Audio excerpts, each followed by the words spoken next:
Saudações alvinegras, este é o podcast Irmandade Corintiana número 58. O meu nome é Guilherme e aqui do meu lado está o meu irmão, Fábio. Olá, boa noite, amigos da Irmandade, irmãos corintianos, irmãs corintianas. Sejam todos bem-vindos. Até você que não é corintiano, viu seu time hoje aí, mas resolveu acompanhar a Irmandade Corintiana mesmo assim, comentem aí com a gente, estamos juntos. E aqui do meu outro lado direito, lugar tradicional dele já, clássico, Gibson. A direita da direita. A direita da direita. Salve, salve, Irmandade. Mais uma semaninha, 2 joguinhos.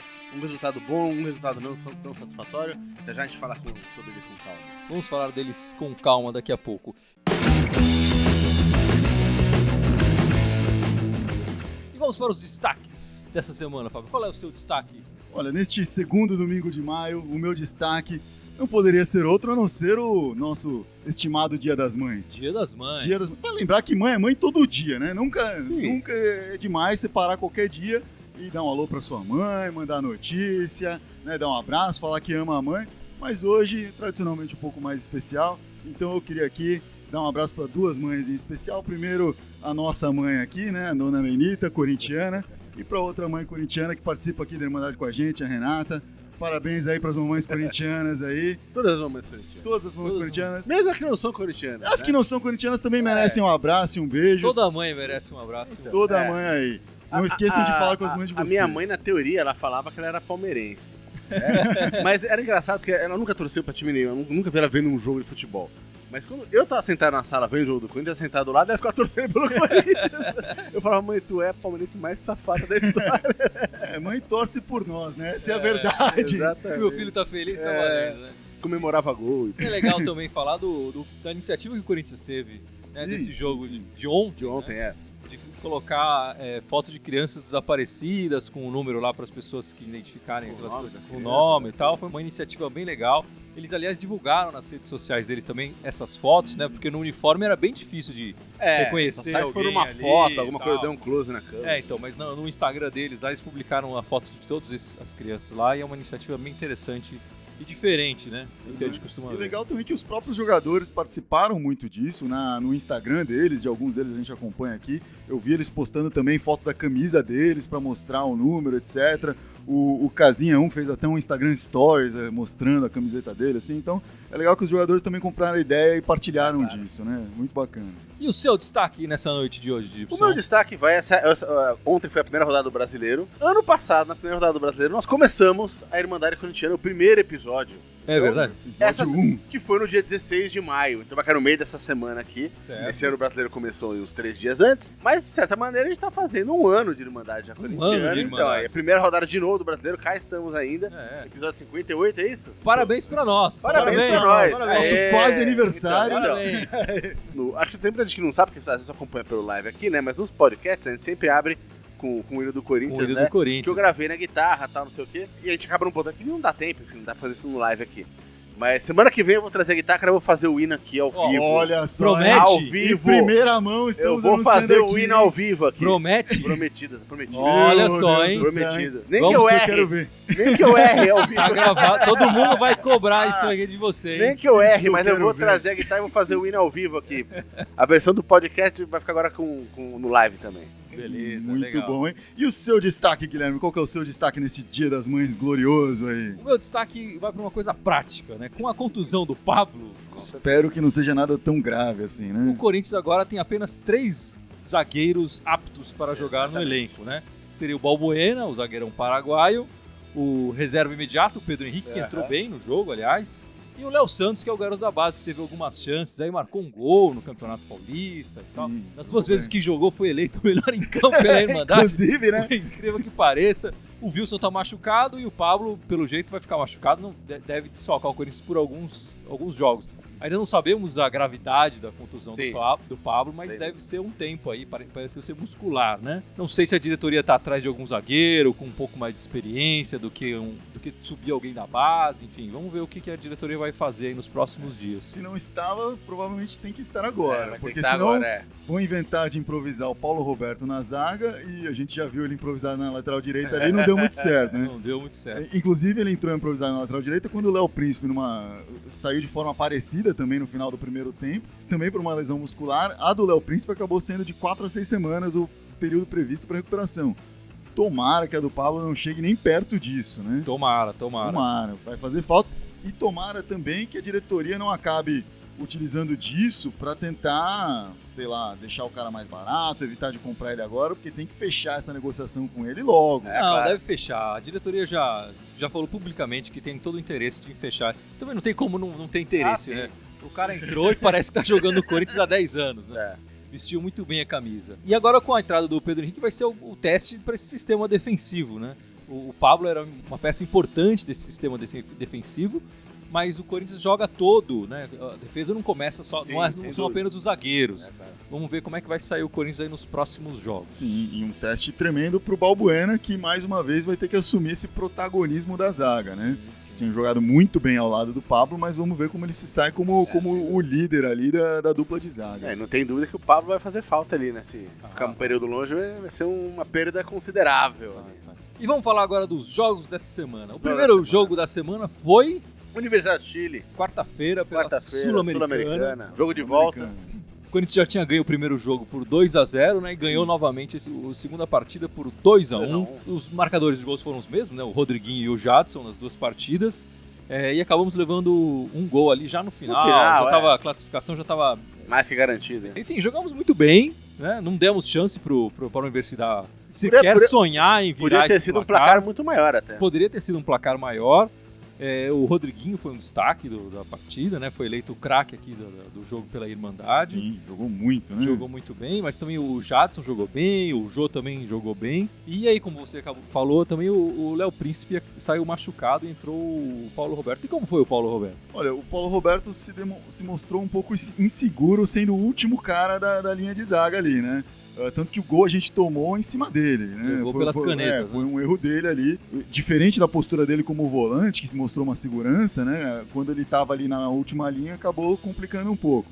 Por isso que eu me preocupo com a ideia dele, de repente, assumir um improviso na zaga em algum momento. Espero que isso não aconteça. Acho difícil o Carille improvisar o jogador. Ele não costuma fazer isso, né? Não fez isso até o momento. Ele não tem essa característica de professor Pardal ali, de inventar alguém. Nesse jogo é porque ele era o reserva da defesa ali disponível, né? Não tinha outro, o Fagner estava suspenso e não havia nenhum outro lateral direito ali disponível para ele colocar. Sim, e quando o Fagner foi convocado, ele já tinha feito alguns testes com o Paulo Roberto na lateral direita durante os treinamentos, né, que a gente leu a respeito. Então, era previsto que pudesse acontecer numa eventualidade de ele ser esse terceiro reserva ali.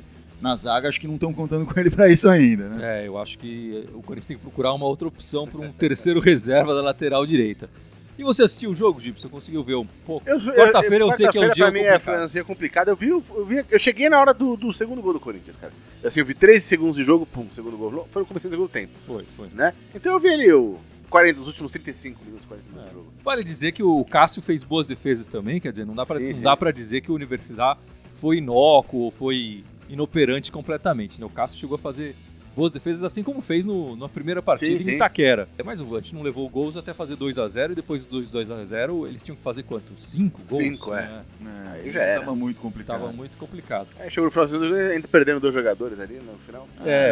Teve uma pequena foi meio esquisito, né, aquela rua. Acho que eram 2 caras de cabeça quente, porque o resto do time deles não tava nessa pilha toda, né? Eram 2 caras que estavam mais pilhadaços. Os 2 jogos, na verdade, foram bem leais. A não ser aquela confusão da torcida que aconteceu com a PM. O jogo em si foi tranquilo. A não ser, e agora esse final de partida que teve essa confusão, discussão. O Universidade foi um adversário leal. O destaque aí dos mata-matas nossos continua sendo o Rodriguinho, né? Que marcou seu 8º gol no ano. Sim, se tornou, pelo menos até aquele momento, o artilheiro do Corinthians no ano, né? Com o 8º gol. E foi um golaço, né? Foi bonito. Foi a gente aqui... Gol de Messi. Gol de Messi, porque ele pega aquela bola ali, o João divide, mas não pega na bola, mas puxa um pouco da zaga, ele pega ali, passa por 2, a bola colada no pé dele e bate na cruzada aí no goleiro, bem típico do Messi, que não tem feito isso ultimamente, inclusive, né? Meio que... Será que o Barcelona vai levar o Rodriguinho? Espero que não no meio do ano, não, né? Mas dizem que nos intervalos o trio MSN assiste os DVDs do Rodriguinho ali pra se inspirar um pouco, né? Pra buscar novas formas de atacar. De qualquer jeito, o Rodriguinho tem se tornado o nosso homem dos mata-matas, né? 8 gols em mata-mata. O Jô é o cara dos clássicos, o É, Rodriguinho dos mata-matas. Né? O Rodriguinho, no ano passado, ele tinha marcado, acho que marcou 10 gols apenas. Esse começo de ano já marcou 8. É bem provável que ele bata esse recorde dele no ano passado, nesse ano. A posição do Rodriguinho mudou, né, com o Carille que tem colocado ele mais próximo do Jô e tem permitido que isso aconteça. O Marcelo, nosso irmão Marcelo aqui, mandou no meio da semana aquela pergunta, né, o Rodriguinho tá numa boa fase, é uma evolução, né, ele tá evoluindo como jogador, ou foi achar a posição certa para ele começar a produzir bem? O que vocês acham? Eu acho que as duas coisas contam aí, cara. A posição, acho que ele se encaixou melhor ali, ele se acha melhor no jogo. Mas ele tá em franca ascensão, isso não dá pra negar, né? Tecnicamente falando. Claro. Com os passes, os chutes, indo pra cima, criando jogada aí. O Jô também tem um papel importante nisso, que o Jô também puxa muita marcação. Então abriu um espaço pro Rodriguinho ali na frente, né? Não é só... Mas o Rodriguinho tá em ascensão, sem dúvida. Eu acho que não dá pra tirar do resto do time essa evolução do Rodriguinho também, porque... O Rodriguinho, em 2015, quando ele entrou no time, ele jogou bem. Uma posição completamente diferente. Uma posição completamente diferente. Ele era reserva do Elias. Ele era reserva do Elias, entrava, jogou bem, entrou Marcou em alguns gols jogos, marcava gol, enfim. Em 2015, ele atuava na primeira metade também com uma parte desse 2016. time. 2016. Na primeira metade com uma parte desse time também estava indo bem, mas aí na segunda metade do ano, a gente foi aquela lástima, ninguém jogou bem. Ele jogava acima dos demais, né? Demonstrava acima dos demais, mas assim, a defesa dos caras sabia que ele era o cara, meu. Deixa o Giovanni Augusto que a natureza marca, né? Claro. Deixa o Marquinhos Gabriel que a natureza marca se tiver escalado. E por aí vai. Aí, esse ano agora, há um time de verdade ao redor dele e permite que ele cresça de novo. Só que agora o cara já tem aí 1 ano e meio de titularidade no Corinthians e tal. Então isso dá a ele uma confiança maior. E não dá pra tirar um momento dele também, né? Esses gols que ele faz em mata-mata, inclusive na transmissão ali da Globo, o Casagrande falou, poxa, eu acho que é só uma coincidência, não tem nada a ver. Não ter nada a ver, mas pro cara que faz esses gols, tem tudo a ver. É uma confiança enorme, sabe? Mata-mata, eu vou assim nos olhos, e aí ele vai pra cima, a bola cola no pé dele e acaba na rede, cara, é isso. Não é que ele era um perna de pau, que o time não dava o apoio pra ele, e agora... Ele tá mostrando o verdadeiro futebol dele aí. Tem um técnico bom atrás, faz uma diferença, sem né? dúvida. E o Tite ajudou muito.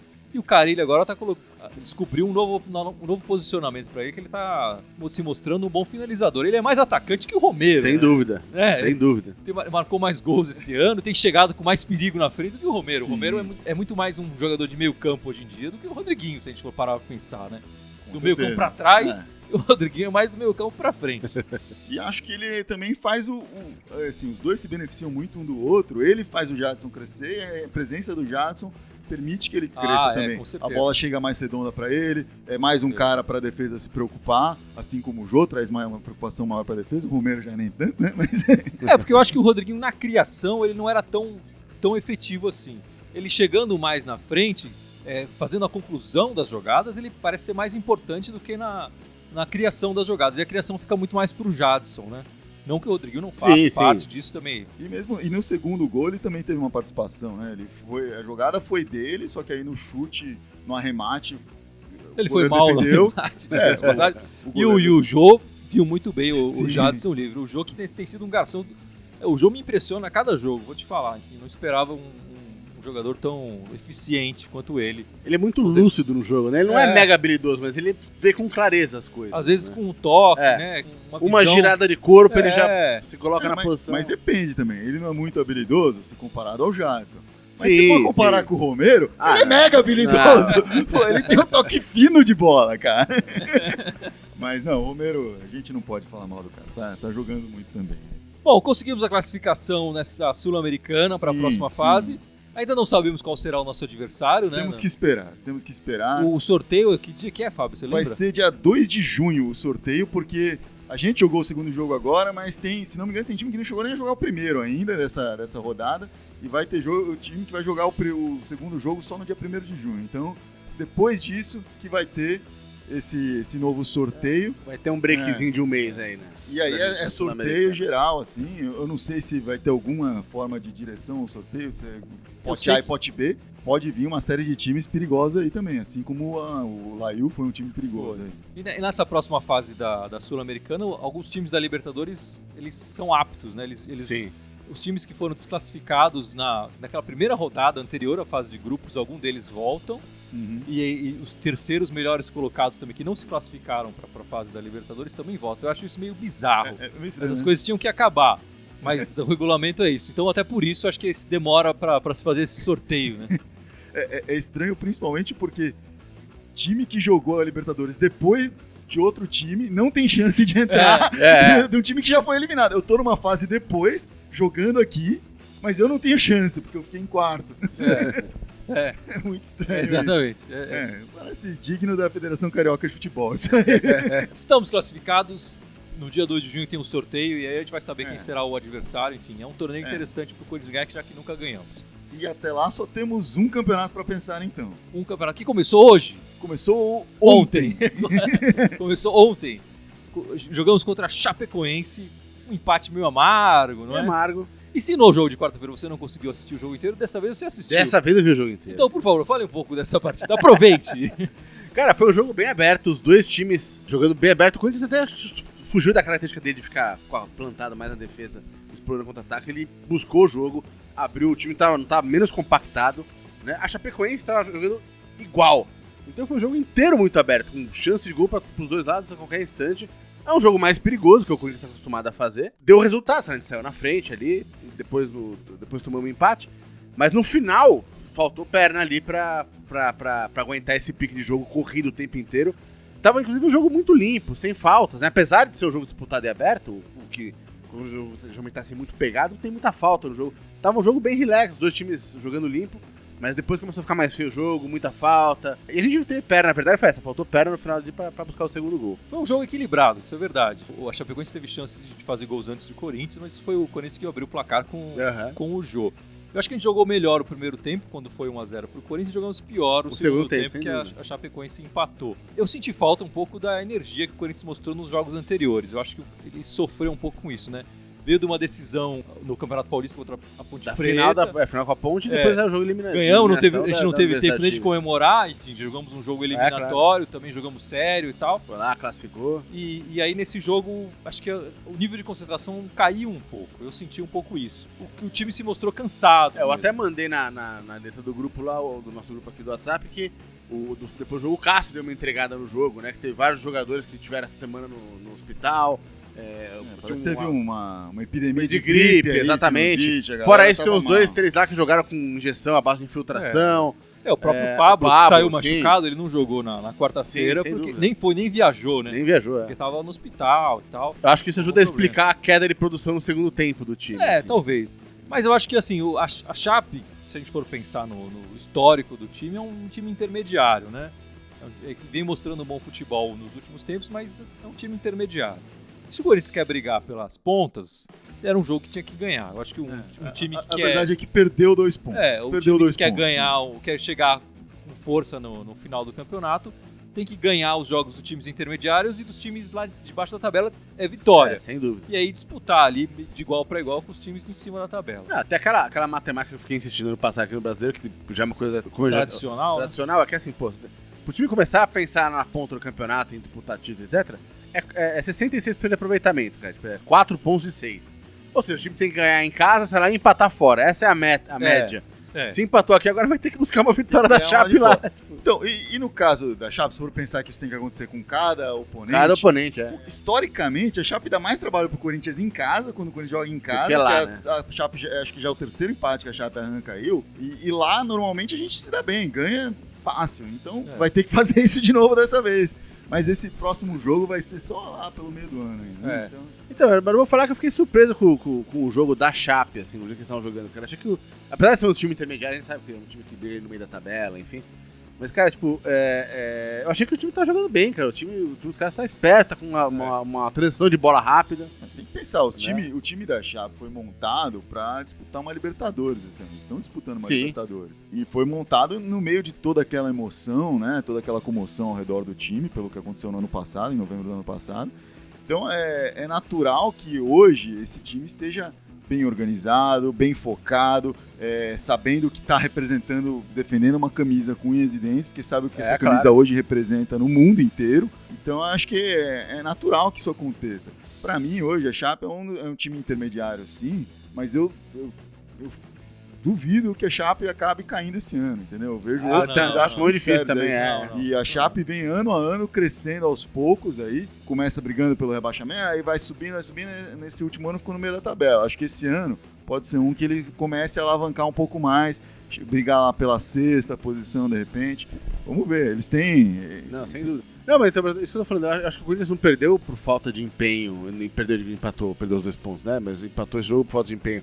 Acho que a Chape veio com muita vontade pra jogar, cara, veio pra cima mesmo. E o Corinthians que sentiu um pouco essa... mas vale também dizer que a Chapecoense também teve jogo no fim de semana passado, que era a decisão do campeonato. Também. No meio da semana também teve outra decisão, que levou um sacode lá do Atlético Nacional, era a decisão da Recopa. Assim, o Corinthians estava cansado, a Chape também devia estar um pouco cansado. Sim, inclusive o jogo da Chape foi na Colômbia, que é mais longe do que o Chile. Emocionalmente desgastante, porque eles estavam viajando exatamente pro mesmo destino que foi onde aconteceu o acidente no passado. Então, assim, para eles deve ter sido muito pior. Em termos de... A única diferença é que a gente estava jogando em casa e eles ainda tiveram que vir para São Paulo. Não, mas eu digo, então, o tudo desgaste... pra eles foi pior. Não, de cansaço, desgaste a parte, mas quando você tá com essa história de todo mundo tá meio gripado, tá jogando pendurado ali com injeção no joelho... Então, cara, tipo, acho que isso fez diferença no fim das contas pra esse empate. E tem gente aí no live, comentários, com perguntas. Aqui, o Gi Barbosa perguntou aqui, o que você acha da contratação do Cleison da Ponte? Vamos esperar confirmar, né, essa contratação. Eu sempre prefiro também esperar. Parece ser um bom jogador, mas eu acho que os valores achei um pouco alto pro que ele mostrou até o momento. Mas, o Gabriel Pereira Arruda... Né? O Gabriel Arruda aqui também falou, e o Gabigol, ele vai vir? Então, tá rolando essa história, né? Vamos ver, né? Do Gabigol, que não jogou na Itália, é bom que se diga isso. Uma troca envolvendo o Arana. Eu espero que não ocorra, porque eu espero não perder o Arana. Eu também espero não perder o Arana. E seria uma troca assim, o Arana iria em definitivo, o Gabigol talvez viesse por empréstimo, talvez a Inter pagasse mais alguma coisa, dinheiro, enfim. Eu acho que não é hora do Arana sair, essa que é a verdade. O Arana não é um jogador pronto para se jogar na Itália, eu acho. Ele provavelmente chegaria lá e seria emprestado para um time menor, para ganhar rodagem e tal. E se é para ganhar rodagem, é porque ele ganhe no Corinthians. No Corinthians, onde vai disputar o Mundial no ano que vem, né? Então é muito melhor. E eu vou falar a verdade, esse Gabigol nunca me convenceu muito, não. Eu não acho que ele seja um perna de pau, mas eu também não acho que ele vai resolver os problemas do Corinthians. Sei lá, ele vai ser a solução, vai chegar marcando um monte de gols. E o fato dele ter ido pra Europa, depois de passar um bom tempo aqui, e não tá nem jogando direito, eu fico preocupado com isso. Eu prefiro o Arana hoje do que o Gabigol. Cara, pra mim fica Arana, cara. Gabigol, cacete. Eu acho que se é pro Arana sair, que o Corinthians pelo menos lucre grana com isso e não pegue um empréstimo de um jogador que não vai, como você falou, não vai resolver. E mesmo que resolver, vai resolver só por um tempinho. Pega uma grana que tapa muito buraco que a gente tem hoje em dia, financeiramente, acho muito mais útil. Agora, o ideal do ideal, deixar o Arana crescer um pouco mais, fazer esses 40% do valor dele e vai render muito mais. Isso que eu queria lembrar. O Corinthians tem apenas 40% do passe não existe passe, né? Mas do contrato do Arana, do direito federativo virou agora. Do Arana, os outros 60 estão na mão de empresários aí, sei lá o que. Não sou muito a favor dessa troca, mas vamos ver se acontece ou não. Mas a gente tava falando do jogo da Chapecoense, quem que foi o melhor em campo do jogo? O Jô foi o craque, né? O Jô foi o craque. Fez o gol. Marcou o gol. Um gol de centroavante. Gol de centroavante. O pessoal tá falando que ele viu o time de verde e falou, porcada. E foi lá e marcou o gol. Aí depois se avisaram, ele falou, putz, agora... Tudo bem, vale como treino, né? Vale como treino. É prática. E o próximo jogo do Corinthians é contra o Vitória. Domingo que vem, lá, que é uma semana, lá em Salvador. às 4 horas deve ser o jogo da televisão. O Vitória estreou como hoje, eu não vi. O Vitória empatou com o Avaí em 0-0. Eu acho que é um jogo, o Corinthians é um visitante meio amargo, né?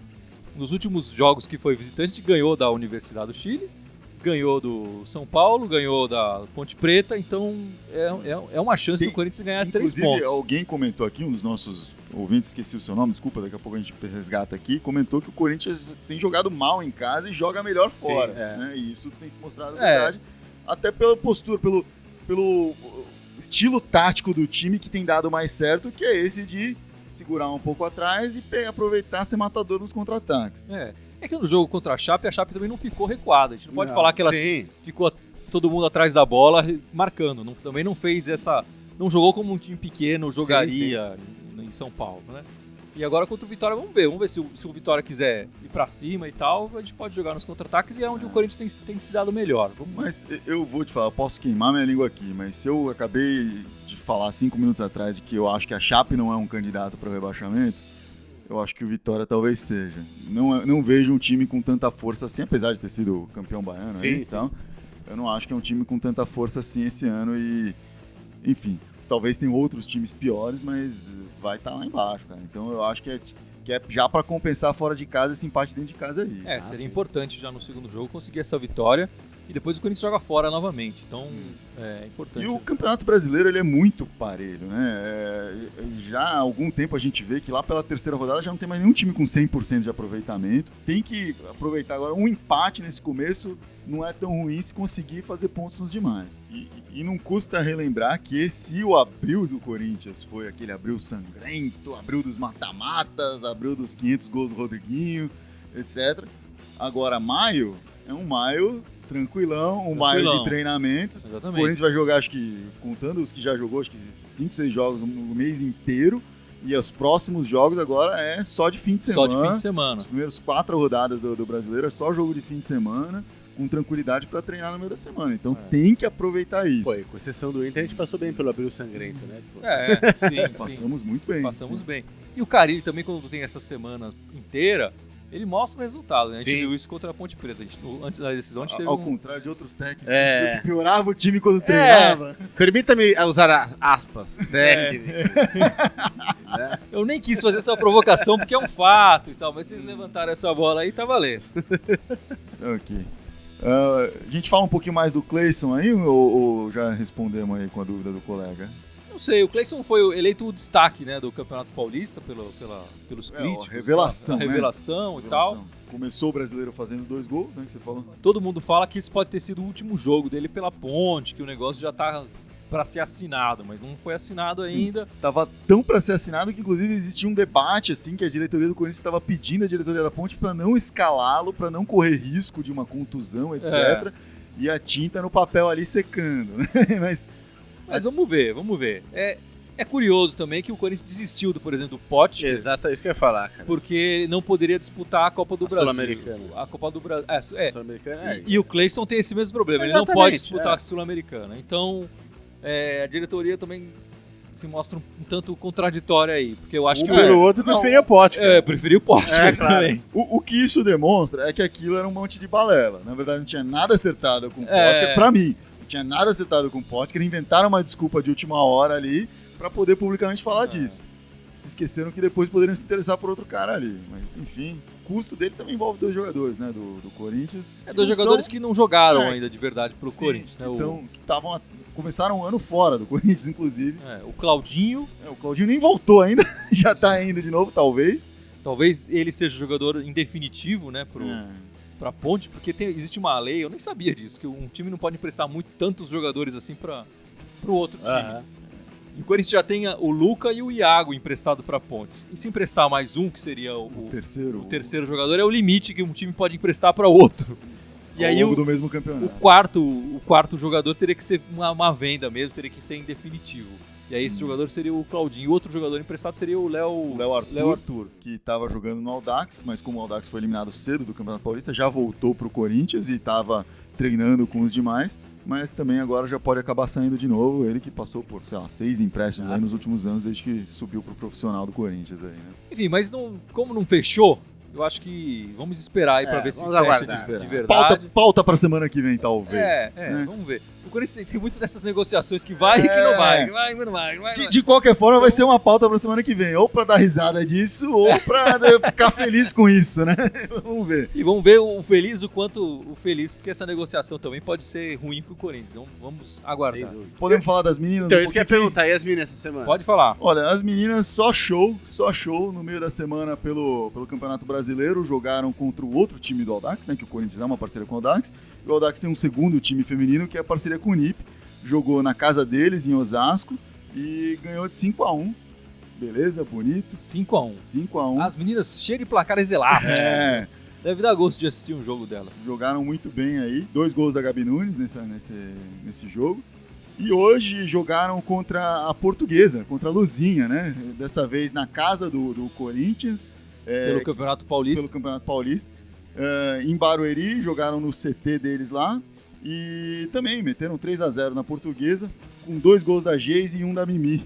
Né? Então jogaram bem, estão se mantendo ali na liderança do grupo no Paulista. No grupo do Brasileiro estão em segundo lugar, mas muito bem colocados ali, tem a melhor defesa do campeonato ainda. Estão indo pra cima, cara, é isso aí, estão jogando muito bem. Uma ocorrência nessa semana foi que uma meio-campista nossa, Catrine, teve uma contusão meio séria aí. No jogo contra o Audax Unip. E vai ficar de molho aí por um tempo, a Catrine.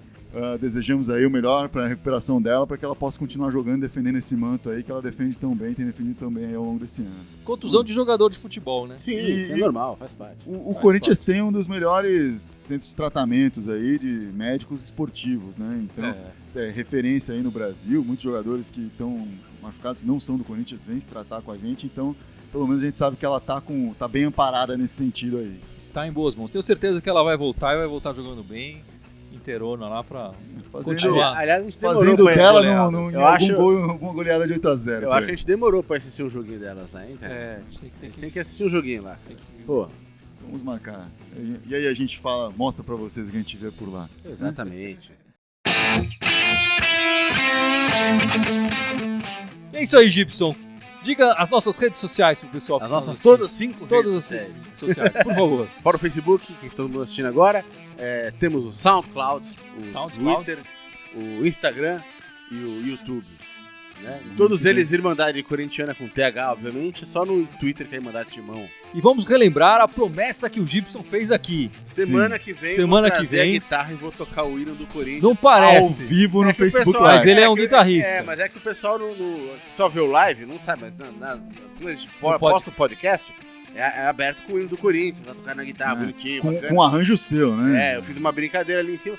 E aí, cara, pra comemorar a Irmandade, vamos fazer o hino agora ao vivo no live. Um ano da Irmandade. Promessa. Vamos ver na semana que vem se isso se cumpre ou não, hein? Sem dúvida. Vamos lá. Enquanto isso, feliz Dia das Mães a todo mundo aí, a todas as mães, corintianas ou não. E vai Corinthians! Vai, Corinthians!